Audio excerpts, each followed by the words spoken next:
Agaseke k'amakuru mu karere ngapfunduriye muri Uganda. Joseph Kabuleta wiyamamaje mu matora ya Perezida muri uku kwezi agatsindwa yavuze ko atakwemera kujya muri Guverinoma ya Perezida Museveni uko byagenda kose, ndetse ngo ntiyakwemera kuba visi perezida we.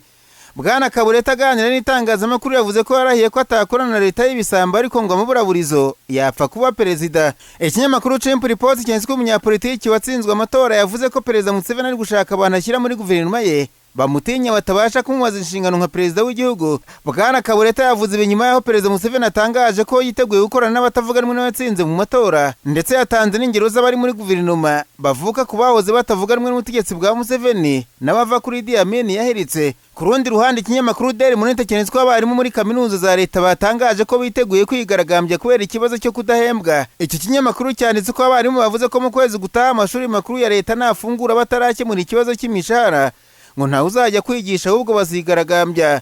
Iyi myigaragambyo yagombye kuba yarabaye mu kwezi kwa gatandatu k'umwaka ushize, ariko ntiyaba kubera icyorezo cya COVID-19. Minisiteri y'abakozi ba leta yatangaje ko ubutegetsi bwa Uganda nta gahunda bufite bwo kongera imishahara, ngo nta mafaranga ahari. Icyakora ngo bashobora kuzajya bongeraho make make uko ubushobozi buzajya buboneka. Nararanganije amaso ubunyamakuru byandikirwa muri Tanzania. Abanyamakuru bashyize amakaramu ku mpapuro barandika.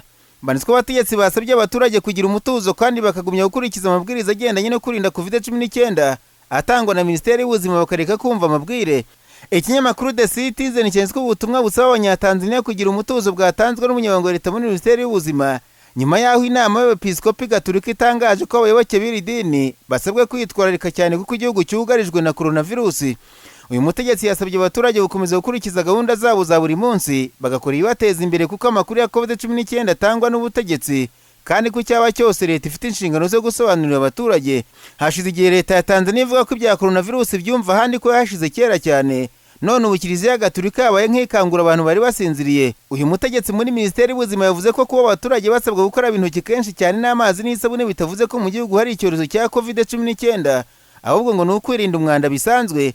Umunyamabanga mukuru w'inama nkuru y'idini Gatolika yavuze ko abayoboke babo basaba kwirinda cyane kuko imibare y'abantu bandura ku isi iri kwiyongera kandi Tanzania yasakarwa. Uyu yakomeje avuga ko ubundi Kiliziya Gatolika yasengeraga abapfuye kabiri mu cyumweru, none ngo buri munsi barasabira abapfuye kandi benshi, bivuze ko hari ikintu gishya cyaba kiri mu gihugu. Iri dini rigashimangira ko ari coronavirus.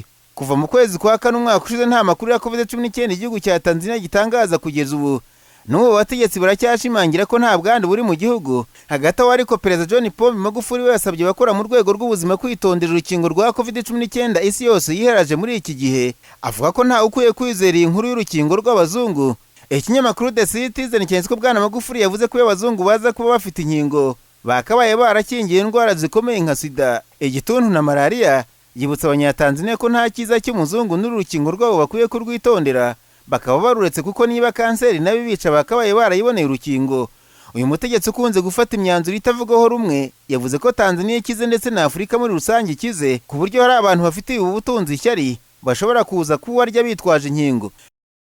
Ninyabije muri Kongo Kinshasa, abanyamakuru bicaye imbere ya mudasobwa barandika. Banditswe umutwe w'abarwanyi bazwi nka Mai Mai Leopards wakoreraga mu ntara y'Kivu y'Amajyaruguru wavuze ko wacengewe n'amatwara mashya ya Perezida Tshisekedi, none bemeje gushyira intwaro hasi ukajya mu buzima busanzwe.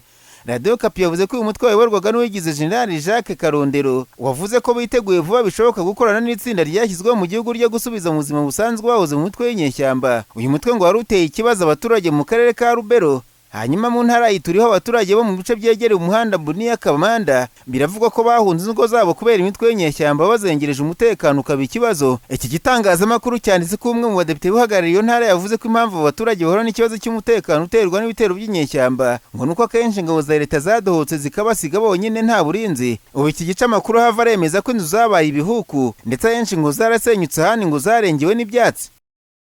Agaseke k'amakuru mu karere ngapfundikiriye muri Kenya. Abanyamakuru bakojeje ba muri no barandika. Banditswe igipolisi cyaburijemo gukozanya hagati y'abashyigikiye Raila Odinga mu ishyaka ODM n'abashyigikiye William Ruto visi perezida, ubwo Odinga ari mu gikorwa cyo kumenyesha abanyanairobi umushinga wa BBI. The Citizen TV yatangaje ko ubwo Raila Odinga yageraga ahitwa Giturayi yakiriwe n'isinzi ry'abamushagaye hakivangamo abambari ba William Ruto, bikaza kurangira barwanya materana mu igipolisi kiragoboka.